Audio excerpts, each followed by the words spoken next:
At the end of a hard week, it's great to sit down and take some time off and watch some football. Game-winning touchdowns on 2-minute drives, running backs racing down the sidelines with no one to stop them. There's nothing else like the NFL, and there's no better way to make the games even more exciting than to bet on them.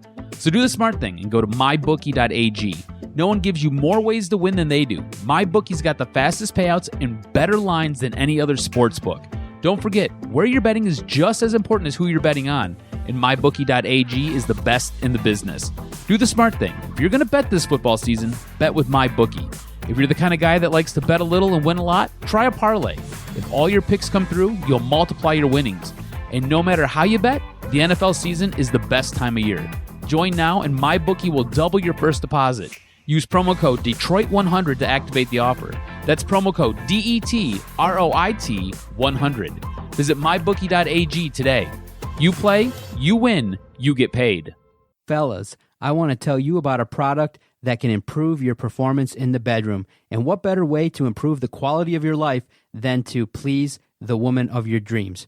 Blue Chew brings you the first chewable with the same FDA-approved active ingredients as Viagra and Cialis, so you know they work. Blue Chew is the fast and easy solution for any man looking to enhance their performance and step up their game. You don't have to be one of those guys that finishes quickly, or you don't have to be one of those guys that, at the end of the day, regrets not having a great sex life. Blue Chew is prescribed online and shipped straight to your door in a discreet package, so no in-person doctor's visit, no waiting in the pharmacy, and best of all, no more awkwardness. They're made in the USA, and since Blue Chew prepares and ships direct, they're cheaper than a pharmacy. Right now, we've got a special deal for our listeners. Visit BlueChew.com and get your first shipment free when you use our special promo code DETROIT.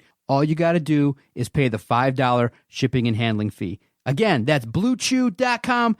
Promo code Detroit to try it free. Blue Chew is the better, cheaper, faster choice, and we thank them for sponsoring the podcast. Oh my God!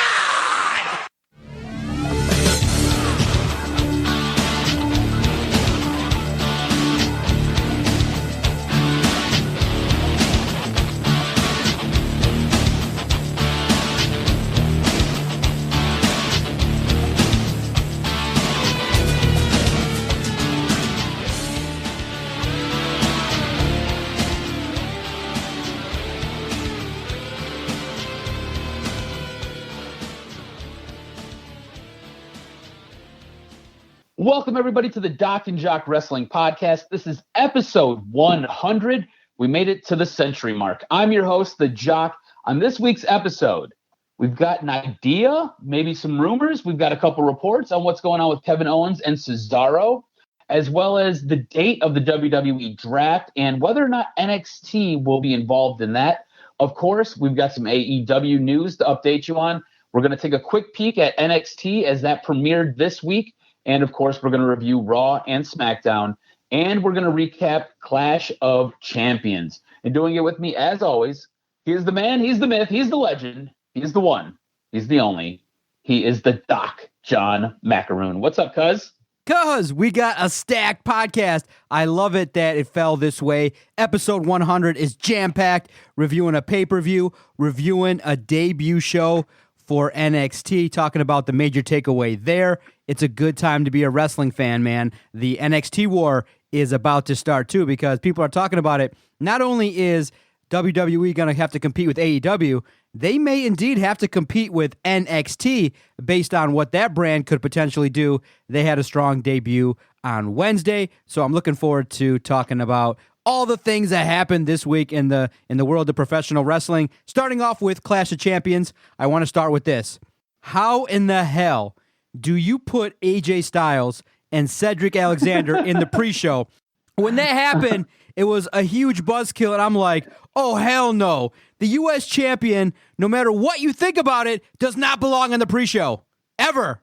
Not only that, it was a crap match. Yes. It was a brutal match because you had built Cedric Alexander up for weeks, right? He looked like he was a legitimate contender to win the U.S. title going into that. And now you compare him to AJ Styles, and you're like, I don't think he's going to win this. But if he would have won it, it wouldn't have surprised you because he had so many big wins over AJ Styles leading up to this. And then you just bury him. You bury him on this pay-per-view. You basically make him look like a schmuck and a schmo. Made zero sense. That to me was probably the worst match of the night. One, because of card placement. Like you said, it was on the pre-show, which made no sense. AJ Styles is a stud, right? Cedric Alexander, if you book him right, he looks like he could be a top-end guy. He's got moves. He can sell. He can do things in the ring that gets the crowd on their feet. And yet you booked this match the way you booked it. And Cedric Alexander basically got taken to the woodshed, and it was embarrassing. Oh, and then everyone was looking forward to the King of the Ring final. It was nowhere to be found. They cut it. Yeah, how do you bump that? How do you bump that from a big pay-per-view? This is something that you had made your wrestling foundation. This was a legacy type of program here. Like King of the Ring or is something that I mean, big names came from this. That's what jump-started Stone Cold's career. Bret Hart. I mean, you had so many big names who were former King of the Ring champions, and going into this was supposed to be on this show. Now, you put together a 47-hour card, and you got to take something away. I get that. But you're going to take away the King of the Ring finale and move that to Monday? It should have either never been on the pay-per-view, or you find some other match to cut, because the King of the Ring is prestigious. Once it's on the pay-per-view, you don't just take it off, because it makes it so that people perceive it as not as prestigious as it was. So I was just disappointed with that. But by and large, Clash of Champions was kind of a ho-hum show in that a lot of the champions won. You definitely had surprises and swerves, which is good, but there weren't that many title changes outside of the tag team champions. And so I looked at that and I was like, okay, a night of solid wrestling, which I liked. I thought the wrestling on Clash of Champions was good. It's just the results didn't do a whole heck of a lot for me. I like the fact that, okay, you reintroduced Luke Harper, who can be a star. Luke Harper is somebody that, when you feature him properly, can be somebody that's in the mix to be a star, especially pairing him with Eric Rowan. So that was good. I like the fact that, okay, you took the belt off of Braun Strowman and Seth Rollins. But at the end of the day, what's tough is I felt like the stars that, ended up losing kind of got hurt a lot, and no one bigger than Braun Strowman. In that, the manner in which you keep hyping him up, and then he gets to the big title moment and doesn't win, it really, at this point in time, I'm not sure that when the time comes to believe that he's going to be a champion, I don't know if his credibility is going to be there, because it's like, okay, your first 3-4 storylines with the champion don't end up in you winning. I don't know how credible people are going to believe him going forward. I mean, how many more sets is he going to have to destroy? So that kind of, stunk a little bit, but you highlighted when Braun Strowman's character was kind of bumming out for me. The return of the Fiend taking on Seth Rollins was really cool. I'm looking forward to that. So, it kind of balanced itself out. I was really disappointed for Braun Strowman because I just feel like his character is not believable, but I'm really excited in the direction they're going. Seth Rollins' Fiend is money. Yeah, I like the Seth Rollins Fiend angle. I think that's going to be good. With Braun Strowman, I want to double back to that, because at this point, Braun Strowman is just a placeholder. He's just a guy. Do you remember when they were first starting to build him and he started to get pretty good in the ring and they were kind of pushing him a little bit? And then he got to fight Brock Lesnar and then he lost. And then he got to fight Brock Lesnar again and he lost. And it seems like every time he gets a huge title shot, he's going to lose. This has become one of those things where you can't believe that this guy's going to ever win the big title. Cool. You won the Raw tag team belts and then you dropped them in 2 weeks. Okay, cool. You've got another Universal title match, or you've got a WWE heavyweight championship match. You're not going to win. The way WWE has booked this guy has been absolutely brutal. And I read a report a little bit ago, and it never really found its way to our podcast, I don't believe. But Braun Strowman was really pissed off with the way his character was being portrayed. Like, really pissed off. He didn't understand why he always had to lose these big matches. And he went into Vince's office and sat down and talked to Vince, and basically Vince Jedi mind tricked him and was like, yeah, it's going to be great. And now he's like, Vince is a man who gets it. Like, does Vince get it? Because we're just two guys who watch your program and neither one of us really buy into your character. Cool, you're going to go out there and you're going to decimate dudes in the tag division, or you're going to go decimate jobbers. Why can't you win the big match? At no point do I ever believe that you are in the running to win a championship title belt, and that's sad because he can cut a promo, he's got the size, he's got the in-ring work. The dude is a stud, and he's over with the crowd. It makes no sense. On top of that, the start and stop booking that they had him going on, whether or not he was a heel or whether he was a face, it was absolutely brutal and damaging to his character. He was able to overcome all that, though. Vince McMahon has basically wasted this guy, which is super frustrating. No doubt about it. Exactly. And then the next night on Raw, seriously? He decimates a tag team? That's what you're doing? Yeah. It doesn't make any sense. Like, the way he's been put together, it doesn't make sense. All right, so Clash of Champions, like you said, was pretty mediocre. It was very hot and cold. There were some good things, some bad things. I think we both agree it ended on a positive note with Seth Rollins and The Fiend. We both thought that was really, really good. It started a little bit wonky, especially with AJ Styles in the pre-show. That's not very good. What was your match of the night? What was the one thing where you were like, man, that was a really, really good match. I enjoyed it. You had to build with the women. It delivered. Mm-hmm. It was great. All the way around, I thought, okay, going into it, you and I had an idea of how to book it.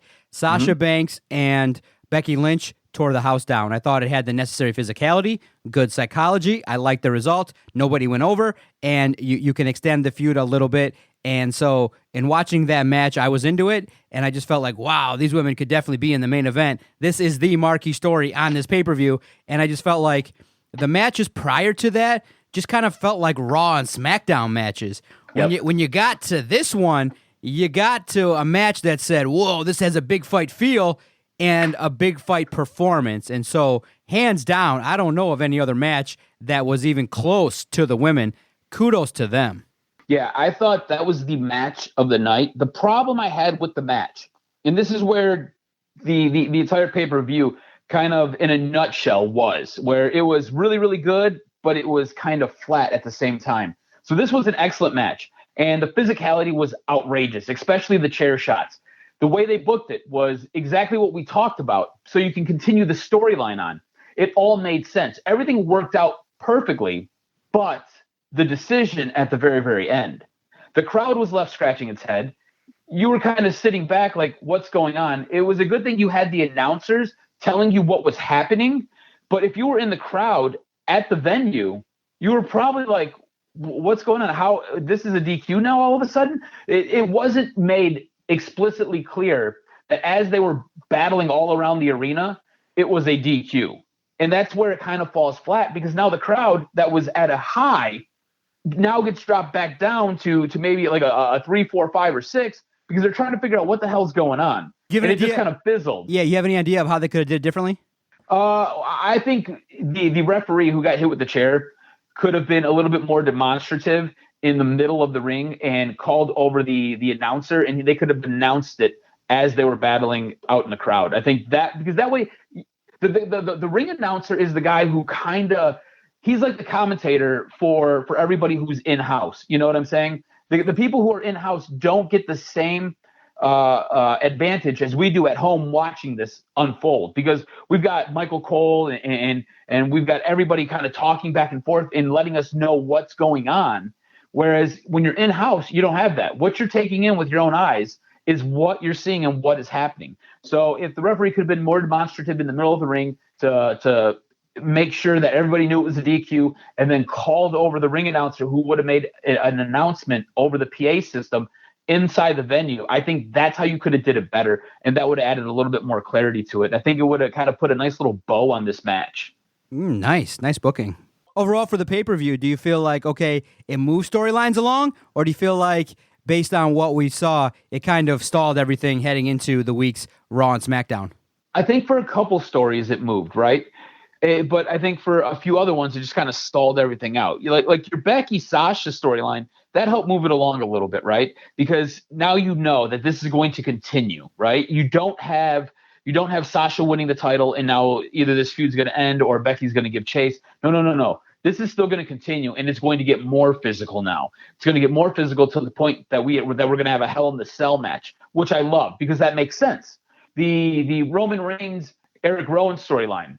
This one's kind of weird because I don't feel like it was left in neutral, but I don't necessarily feel like it's moving full speed ahead. Cool. Now you're introducing Luke Harper. And Daniel Bryan is now going to get introduced into this. So you're working towards Hell in the Cell, where you're going to have a tag match between what was the Bludgeon Brothers in Eric Rowan and Luke Harper taking on Roman Reigns and Daniel Bryan. And it just kind of feels like this is much more of a slower build. Whereas you now have AJ Styles and Cedric Alexander, and you're like, what the hell just happened here? You know, like that was totally stuck in neutral, maybe even going in reverse. So I think for certain stories, it helped catapult them to where they need to go for that next step. Other stories, things are moving at a snail's pace. And then for a bulk of the storylines, they're just there, just kind of dead in the water. That was my big issue with the whole pay-per-view, though. So what would you grade the pay-per-view? Like a C? Yeah. I you know what? I give it a B-, maybe a C+, just because you had some really good matches. The Becky Sasha match was great. You know, I like the fact that you had Luke Harper come in and Eric Rowan got that win. I like that. I think that makes sense. That's good. I like the way it ended with The Fiend and Seth Rollins. I think that was good. I think Braun Strowman's character is now in reverse. That's bad. So I think it was some good, some bad. B-, C+ ish. You in the same boat? I'm in the same boat. I agree. C-, baby. I just think that it could have been a lot better. And I've been disappointed in the last couple of Clash of Champions. I just felt like it could have done a lot more in terms of delivering, in terms of storyline development. But hey, that's the way it is. Now we got to go over to Raw and SmackDown, where I just felt like, you know what? Raw did very well in terms of rebounding. The King of the Ring match really was something that was quite impressive. I thought Chad Gable and Baron Corbin, at least having, you know, the match on Raw, while it was disappointing, the match itself was nice. Yeah, I thought it was a great match. I thought it really was. If you were a fan of Chad Gable, or even if you weren't a fan of Chad Gable, I think you are now. I think they got it right. I really do, because we had talked about this. We talked about Baron Corbin being built up and looking better in the ring, doing more, getting an opportunity. I think this was the right call to put the crown on his head, and I think this was the perfect type of match where you didn't bury Chad Gable. Chad Gable has a place to go from here. And Chad Gable showed up on SmackDown and kind of showed you that he's got a little gusto in him. And I like that. I thought that was awesome. I thought WWE totally screwed up by not having this on the pay-per-view, though. It made zero sense to me. What did you make of WWE and the return of Rusev? Do you feel like they botched this? Rusev returned? Oh my gosh. I mean, the whole crowd was like, they didn't react. And I think that's the worst thing possible. He comes out and you're like, Rusev is Dude, top talent. Great, though. He looks great, though. I love his mustache. I think that's outstanding. Physically, he's been in the gym. He looks incredible, dude. I love Rusev. I think Rusev is great. But how many bad angles? I mean, once he hears the angle, he should be like, no, I'm not working with Mike Kanellis. I'm not working with Maria. Did you not see his face? He looks totally annoyed that he has to do this, that he's in this angle. He looks so pissed off. And if they're going to pair Rusev with Maria, why? Why are you going to break up Lana and Rusev? Please tell me. It doesn't make any sense. Again, bad booking by WWE. I think they totally screwed up the Rusev angle. He's been away forever. People have been waiting for him to come back. Fans have been excited to see him come back. And then they do this angle. They put him in this. This doesn't make any sense. Doesn't make any sense. And the crowd didn't like it. It was absolutely awful. The other thing I kind of took out of Monday Night Raw, the thing that really surprised me, and you've seen a little bit of this with the pay-per-view. If you watched the pay-per-view and you hung around to the end and you didn't fall asleep, it seems as though the WWE Universe has turned its back on Seth Rollins. Yeah. And this happens with Seth Rollins. I don't know why, but every time he seems to be champion, after probably about 2 or 3 months, the fans just get tired of him. So the question has to be asked is, after Braun Strowman, should he have a feud with The Fiend? Is it the right feud? Because The Fiend's over. So if you're looking long-term, potentially speaking, maybe you turn Seth Rollins heel, maybe you make him into a bad guy, but a better one this time around, whereas he'll come out and be like, you guys turned on me after all I've given you all the 5-star matches. Is it the right move to have him go and fight and be in a storyline with The Fiend right now at this point in time? I think so. Here's the thing. I think the fans love Seth Rollins when he's giving chase, not when he has the belt. I think when he has the belt, they kind of see through him. because his promos are stiff. He's almost robotic. You enjoy his work in the ring because it's exceptional, but he doesn't give you much more than that. He's a good face, like a good looking face. Not that he's a good guy. He's a good face. Like, he looks good on camera. Physically, the guy's in great shape and he can move and you love all that stuff, but he doesn't have that extra piece where he helps connect you with the crowd. Like, he came out and he was cutting this promo before Bray Wyatt interrupted him.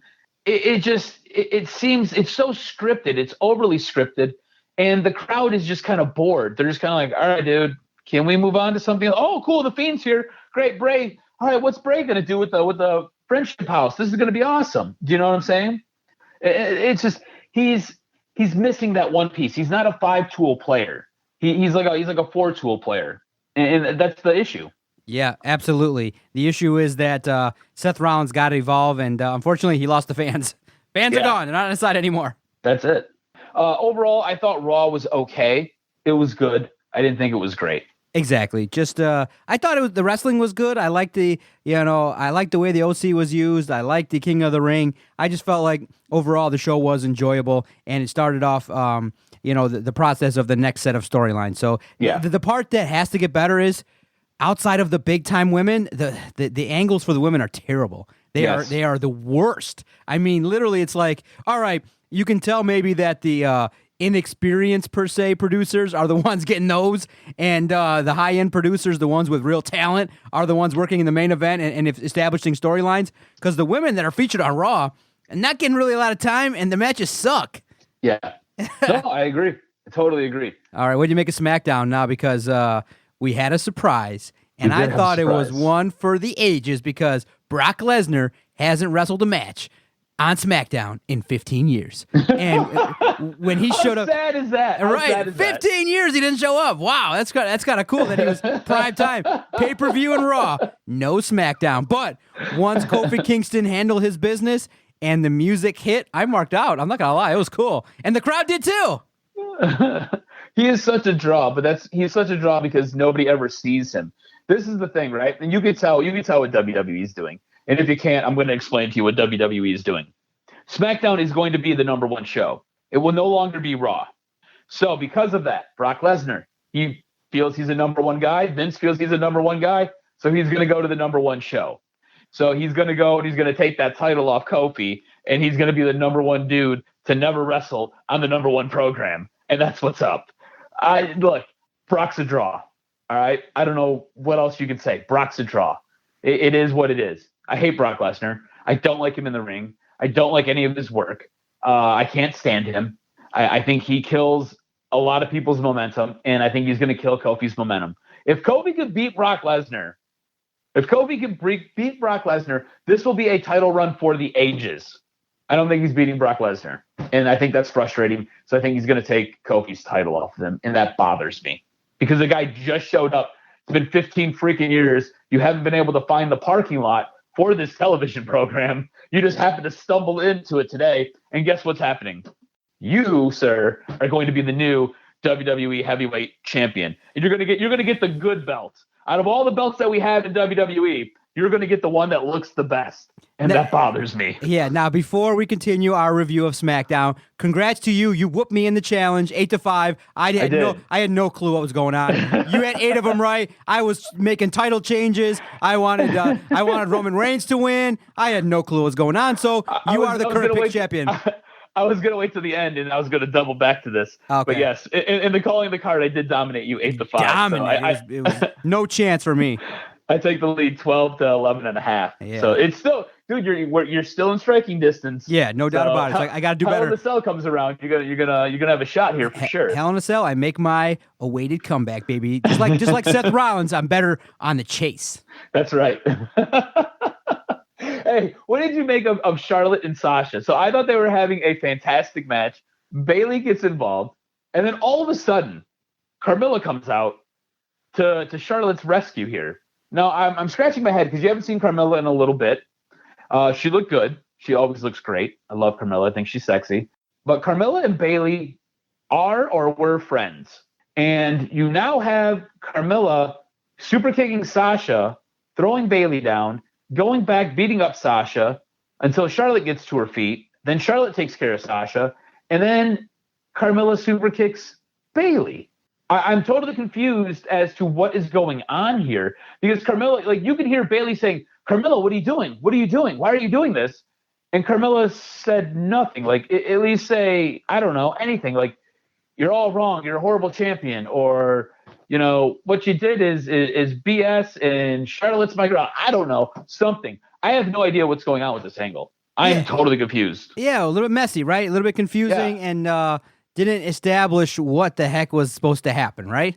Mm-hmm. Yeah, that's exactly how I took it. I was just like, okay. But I didn't know why Carmella was involved. I was like, it's a little bit too much of a leap. Right. So I'm under the assumption Bayley and Sasha are heels. I'm also under the assumption that Charlotte's a heel who moonlights as a face. And last time I checked, Carmella was a face. So I don't understand how all this works. Do you know what I'm saying? Especially when Bayley and Carmella were both faces and they were friends. Again, totally confused. I feel like what they do with the women is they just kind of throw stuff at the wall and hope it sticks. And it usually is poor writing, and that's a problem. I just don't get it. SmackDown kind of continued along here. And I don't think SmackDown was a great show. I feel like in the middle was some lulls.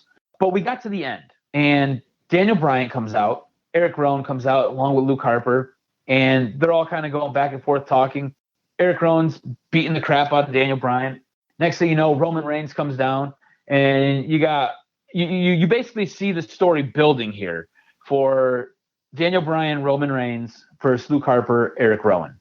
This is going to be your match at Hell in the Cell. And I think this is going to be interesting. But the only way this can work is if you book this properly. What I mean by that is you've got two really established guys. Daniel Bryan is so over. Roman Reigns, since he's come back from his leukemia, is so over. Fans don't hate him anymore. Every now and then he'll get booed, but fans don't hate him anymore. Luke Harper and Eric Rowan are two guys who need a little bit of a push. Yep, they got to go over, right? They got to go over against these guys. They have to. They have to establish themselves. Yes. They have to win this match. Yes. I'm okay with it as long as they win this match. Yes, me too. I'm exactly in the same boat as you. I think Luke Harper has, probably worn out his welcome in terms of chances. How many comebacks can he have? How many pushes can he have? This one has to be legit. It's got to be extended too. They got to be healthy, and it's got to be an extended run. Exactly. I agree with you 110%. Overall, what did you think of SmackDown? Exactly. I thought it was good wrestling, good for 2 hours, but at the same time, could have been a lot more entertaining. But hey, you had the surprise of the night. You had Kofi say, okay, I want to be a fighting champion. I accept the challenge. Got me to mark out, so I enjoyed the show. Yeah, I thought that was kind of the highlights of all of it. It was the Kofi Brock Lesnar situation. I thought was really, really good. But again, that was like the first 15 minutes of the show. After that, it just kind of carried along. I mean, you did have the coronation of Baron Corbin, which I thought was good, especially when Chad Gable came out and basically whipped his butt with all of the King of the Ring garb. Like he took the scepter and broke it over his back. I thought that was cool because it let you know Chad Gable's not a pushover. So I think they did right by Chad Gable there. But for the most part, the rest of it, it was just kind of head scratching. It was much like that Charlotte Sasha match where Carmella comes out. You're like, what the hell's going on here? It just didn't make a whole lot of sense. So I think this week we have to give the point to Raw in the verdict because I think it was the better show. It was a little bit more cohesive, and it picked up off of what just took place at Clash of Champions. No doubt. Raw gets the point. Better show. King of the Ring was crowned, and the wrestling was a little bit better overall on Monday Night Raw. So Raw leads 39.5 and a no credit to SmackDown's 59. On Wednesday night, we had our debut episode of NXT. And I think the big thing you could take out of this is there's one faction that is super over and is full of legit badasses, and that's the Undisputed Era. I thought it was perfect. I thought it was perfect. The Undisputed Era is draped in gold. Adam Cole is your NXT champion. You've got Fish and O'Reilly. They're the NXT Tag Team Champions. And then you got Roderick Strong, who's your North American champion. So they have all the gold. They are the elite faction in NXT, and I would even go so far to say in WWE. I love this. I think this is the right move. I think this is a great move. if you are familiar with any of these guys, if you watched any ROH, all these guys come from ROH. They were exceptional in Ring of Honor. They were great. Exceptional, and you cap off, you legitimize them as the It Faction, led by the NXT champ Adam Cole. So absolutely great debut on USA. I just think they made a mistake doing the whole split thing. I think that's stupid because online you saw people going, "Where's the second hour?" And they were like, "Oh, you got to go to the." They were like, "Oh, you got to go over to the network," and that kind of bumped people out. Yeah, that's dumb. That is WWE hurting themselves and botching their own programming. But I think this is the smart move to do. This is what they're doing in NXT with the Undisputed Era is exactly what I wanted them to do with the OC. I wanted them to have the tag belts. I wanted them to have the USA Championship, and I wanted them to have the US Championship, and I wanted them to have a heavyweight champion, whether it be the WWE or it's the Universal Champion. I want them to have all the belts, every belt you can get. I want you to have all of them. When you set up factions like this, it's awesome because there's so many different storylines you can do and so much crossover, and you can set guys up to where they can have good matches. You don't have to strip the guys who have the belts. You can set things up and you can have good matches, and because they're a heel faction, you can have them interfere in other matches. It just works. It's easy storytelling. And the thing is, sometimes predictable and easy storytelling is the right move. And it's good as long as you do it right. You just have to do it right. And the way they're doing it in NXT, I think they're doing it right. I think it's awesome. I agree. I think that there's room to grow. And for week one, they trended number one on social media. A good showing for them, and they're going to be competitive in the mix. All right, let's move on to AEW real quick, and then we're going to get to some news and notes. We do have a little bit of an update on AEW's October 2nd card. So that'll be AEW's debut episode. It'll be going head-to-head with NXT, which is on USA. Again, AEW will start at 8 o'clock on TNT October 2nd. Right now, it looks like our opening match will be Cody versus Sammy Guevara, which carries full gear world title match implications. So whoever wins this gets to go on and face Chris Jericho for the world title of AEW. So I'm assuming Cody's going to win that. You've got Rio versus Nyla Rose. This is for the AEW's Women's World Championship. So you have another World Championship match. Then you've got Kenny Omega and the Young Bucks versus Chris Jericho and two mystery partners, which I think both of us are assuming it's going to be LAX. I'm not sure what Los Boricas, is that what they're going underneath now? John Moxley is supposed to appear, which is awesome. And then it was just recently announced MJF will face Brandon as well. So this is how your card is stacking up right now. I want to get your thoughts on what you see on paper as we creep ever closer to October 2nd.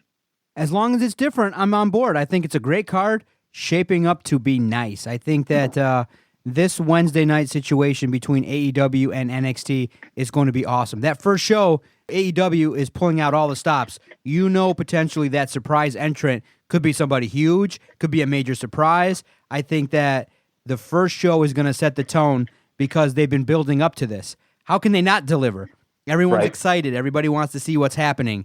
I don't see AEW dropping the ball. Now, the one area of concern I do see is the production value because they are intentionally trying to be different. So I want to see what that looks like. There's more room for error when you're trying to establish yourself on television. And especially like we brought up and alluded to in previous podcasts, Cody has said we're going to give these guys time. So when you wrestle on television, it's different than pay-per-view. You got to actually hit spots. You got to actually play to the camera. So there's a little bit of work that they may have to do, the young cats, but I fully expect the three big matches to go very well. And especially when you start off the night with the Cody Rhodes match, people are going to be paying attention, so I'm looking forward to it. Yeah, I think the way that they have this set up, especially with the big matches, it's set up perfectly for them to absolutely crush this. You're right, though. Production has to be on point, and it's different because this is a organization that hasn't really had to deal with this. WWE, some of the best things WWE does is some of their production, some of their production value.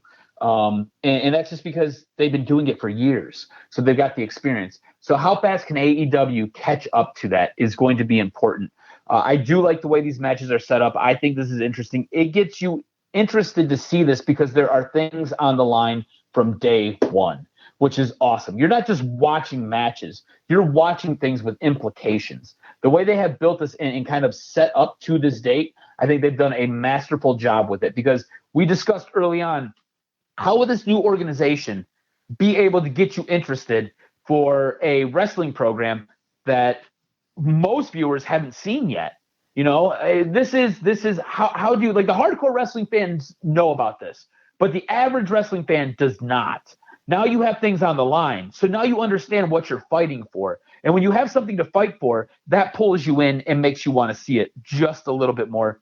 So I think this is perfect. I think this is setting up beautifully. Hit me with this week's professional wrestling news and notes. What you got? All right, so quick update on Sheamus. We talked about Sheamus a little bit. What was it? I think it was 3 weeks ago. Reports are Sheamus has been cleared to return. This is following a concussion that he suffered. So it sounds like Sheamus will be back in the ring here very shortly. He was also dealing with that neck stenosis. So we'll see what happens there. Somebody who won't be coming back, Jason Jordan. If you remember Jason Jordan, you haven't really seen him since 2 Februarys ago, February 2018. He had some neck surgery. Because of that neck surgery, he still does not have full strength in his hand. And because of that, WWE will not clear him. He is still going through some PT, trying to get the improvements that he needs so he can wrestle again, but it doesn't sound like he'll be coming back anytime soon. Update on Jeff Hardy's contract. So Jeff Hardy has been sidelined. So Jeff Hardy's had a whole lot going on, actually, but Jeff Hardy has been sidelined due to injuries. The company has exercised a 1-year option on Jeff, and that basically is going to add 12 months to his contract, and that's due to the time that he's missed. So we were talking a couple weeks ago about Jeff and Matt possibly jumping to AEW. Sounds like they're going to be stuck in WWE for at least another 12 months. Also, the word is when SmackDown goes to Fox, mentioned before, it's going to become the #1 show, taking Raw's place as the signature show for WWE. I want to get your thoughts really quick on that. We brought it up early in this episode. I just want to double back to it real fast and kind of pick your brain on that. Yeah, with Brock Lesnar and you have this superstar talent, I know that you're thinking that SmackDown's going to be the main show. I think it'll be the emphasized show. I think it'll have some major storylines, but Monday Night Raw definitely, I think, is established because of the fact of their run. So I think it's going to be definitely neck and neck. They're going to want to put on shows. And the variable that we're going to have to dig into soon is they're going to have a draft. So we have to at least wait and see who's going to end up being on Raw when they do this new version of a draft. I want to see who's going to be heading over to Raw, because if there are some marquee names there, then you potentially have a good chance of having good angles. But yeah, when you got Brock Lesnar, I do think right now the two big angles are Brock Lesnar, Kofi Kingston, and Fiend and Seth Rollins. So your two big titles are being featured, so I'm okay with that. But I'm not ready yet to say that SmackDown is going to be the A+ show, because it hasn't been. You don't just get to roll up on a Friday and establish yourself as the it show. They're going to actually have to do it. But with Eric Bischoff on board, it's going to be interesting to see how fast they actually surpass Raw. It might not take long. It might only take 2 or 3 weeks. Yeah, the thing is, too, it's on a Friday night. I mean, I don't know how many guys are going to stop going out, handle their drinking or picking up chicks to watch wrestling. You know what I'm saying? So I feel like this is going to be DVR'd heavily. So I don't know what their live numbers are going to be. It's going to be interesting to see, though. Speaking of the draft, we will be having a WWE draft on October 11th and 14th, episodes of SmackDown and Raw. It's believed that NXT will not necessarily factor into this draft, but talent from NXT will be brought up in the very near future. So you're right. It will be interesting to see what happens with this draft, how the talent on WWE gets split up. I mean, right now it looks as though you've got Roman Reigns, you've got Brock Lesnar. I mean, those are big names right there. Daniel Bryan, all on SmackDown. And then on Raw, you've got Seth Rollins. I'm assuming Becky Lynch is on Raw now. That was weird because she was a SmackDown talent who then won the Raw belt, and then she dropped the SmackDown belt and ended up on Raw. I don't know. Vince McMahon makes things up as he goes along. So it's going to be interesting to see how the talent gets divvied up. Report also is Kevin Owens and Cesaro will be moving to NXT. Are you a fan of this? Do you like this? Do you think this Not is at going to all. work I don't out? like the potential of WWE main roster stars on NXT. I know that metaphorically it represents that they're a brand of themselves. They do not want to be kind of considered the developmental brand anymore, but at the same time, they have their own brand of long matches, great stuff, great work. I don't think that potentially bringing main roster stars is going to help anything. So I'm kind of against it. See, I love it. I think it's great because Kevin Owens is exceptional in the ring. Cesaro, exceptional in the ring. They're not getting utilized properly on SmackDown or Raw. So why not send them someplace? And the way they're building NXT, like you said, it's going to be the third brand. It's not going to be a lesser brand. It's just the third brand. Why not send them someplace where these guys will have the time to shine, be used properly, give them that push, give their fans that chance to see them? I think this is a great move.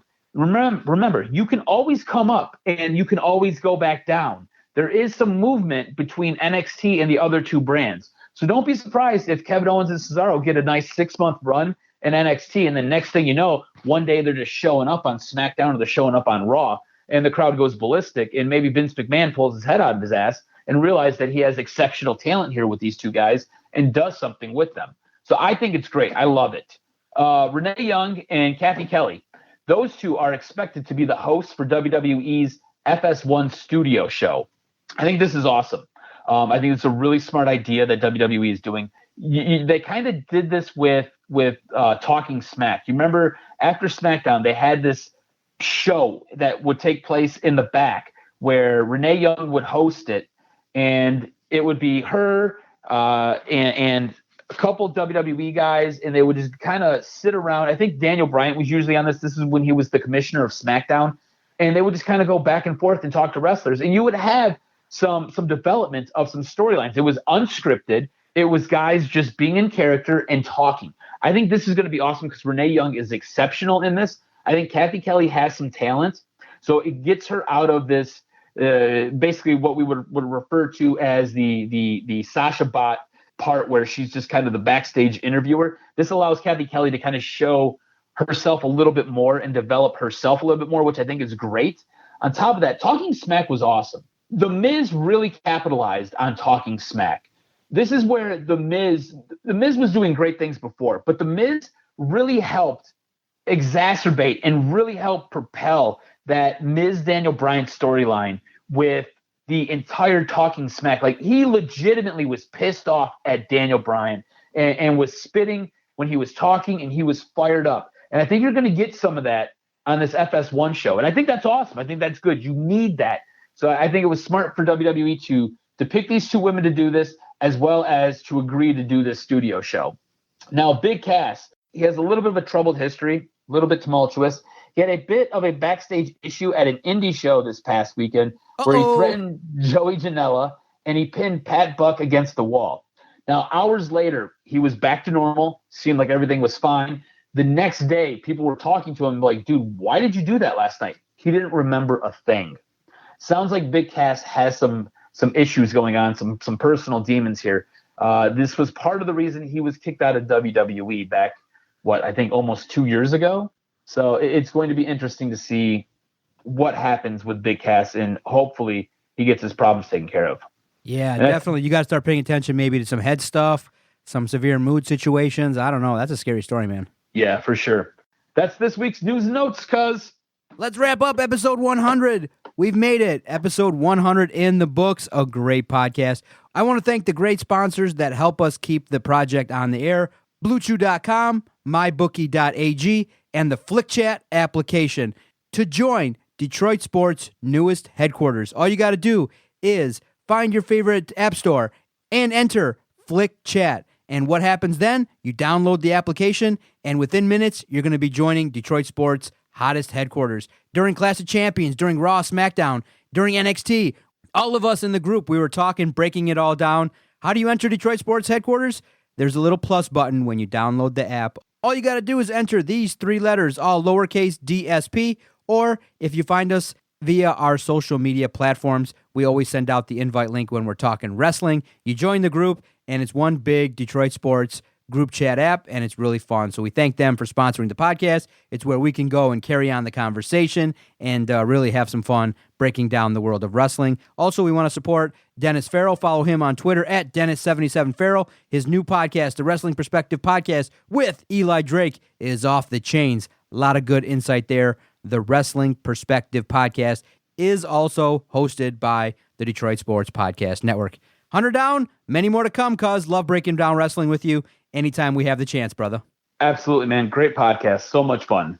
Yo, it's the Undisputed Era on NXT, and it's the Undisputed Era in the podcast game, baby, and I'll leave you all with that. See ya!